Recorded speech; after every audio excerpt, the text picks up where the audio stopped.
In today's Leeds news, Luke Ayling contract decision, Todd Cantwell almost joined Leeds, roads clear at board level, and Harrison's permanent move not a straightforward deal.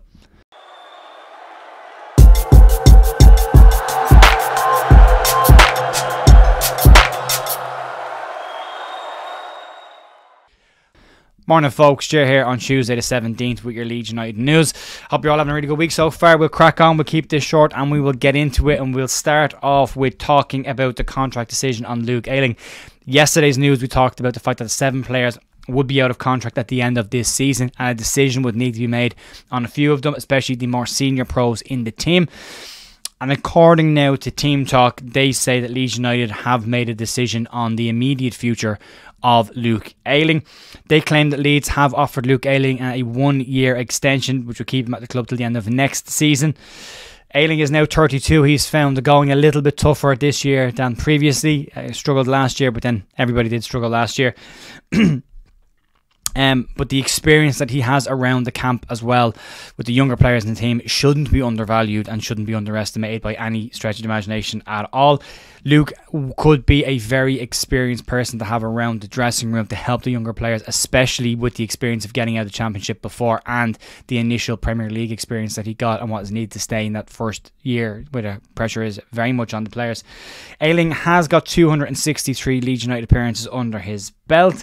As I said, he has the experience of getting out of the Championship as well. Daniel Farke has talked at length about Luke's experience and what it means to him, as well as the rest of the players in the team, and has talked about his impact on the squad behind the scenes. Just because he's not going to play every week doesn't mean he still hasn't got a role to play in the dressing room. Experienced players add a huge amount in the dressing room, especially with one as young as the Leeds United dressing room is turning into right now. Farke has also said that he does see Luke having a future on the pitch as well and can still do a job for the club. It will be interesting to see what Luke decides to do himself. Ayling is said to be very settled with his family in Leeds and is keen to stay at the club, but the question will be whether Luke wants to maintain a role starting and playing every week, or coming off the bench in more of a substitute appearance role like him and Liam Cooper have been over the last couple of games. The decision looks like the final decision will be Luke Ayling's to make, whether he wants to stay at Leeds for another year beyond this year in a reduced role, or move on and maybe drop down a level to play more consistently. But it's at 32 years of age, he's done an awful lot for Leeds, and at the very minimum, whether he stays or goes, it should be done in a respectful way. Luke Ayling's added a huge amount of value to Leeds United, and he cost Leeds very, very little money if you think about what he's given Leeds versus what he cost us in the first place. Yes, there's no time for sentiment. Yes, there's no time for any of that nostalgia stuff. I get that. I 100% agree with all of that. But what I'm saying is, I wouldn't be in a rush to get rid of the older players out of the club. I'm not saying they should play games every single week. They probably shouldn't. They should be moving into a different role. I would like to see the likes of Cooper and Ayling do their coaching badges at Leeds and take that experience they've learned from playing for Leeds and bring it back into the underage setup at Leeds and then work their way back up again. Would be great to see. Just my personal opinion. I know other people have different opinions, and that's okay. That's absolutely fine. Everybody will have different opinions on this kind of stuff. Moving on to a report that's come out around Todd Cantwell. He was talking to the Beautiful Game podcast recently. He was talking about the break that he took from football after falling out of favour at Norwich and what it did to him mentally as well, and that he actually looked at quitting football completely. He's also been talking about his time under Daniel Farke, and he mentioned that he almost joined Leeds United after Farke was sacked and after he had fallen out of favour at Norwich last year. Daniel Farke has been looking for a number 10 for a while.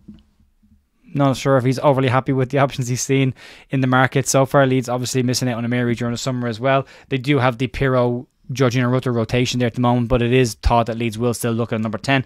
Cantwell could be the perfect number 10. He does fit Daniel Farke's system perfectly and arguably had his best time as a professional footballer under Daniel Farke at Norwich. He knows the system, Farke knows him. They've got a good relationship.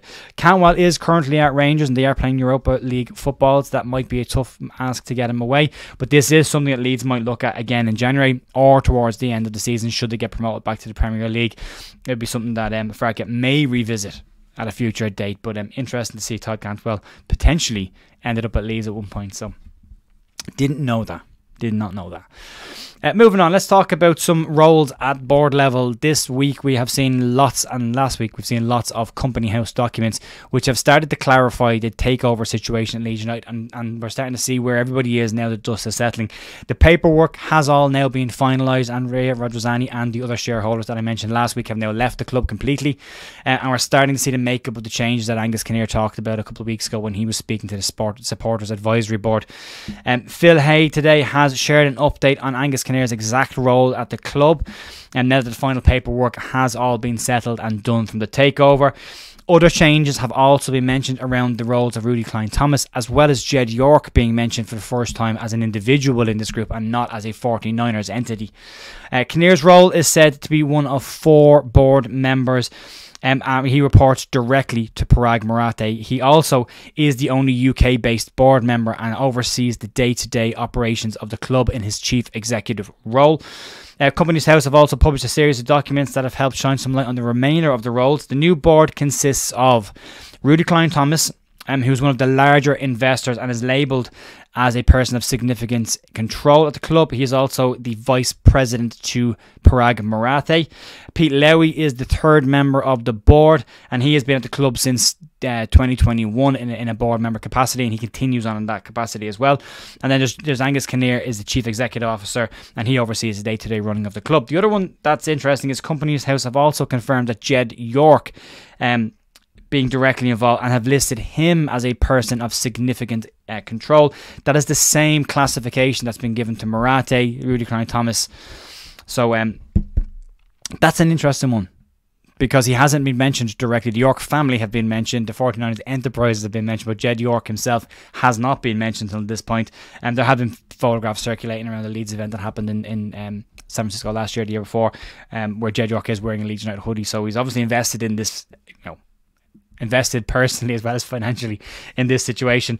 But it'd be interesting to see how much he gets involved, or will he get involved at all, or will he trust Marathe like he does with the 49ers? But it'd be interesting to see if we spot Jed York popping up at Ellen Road anytime soon.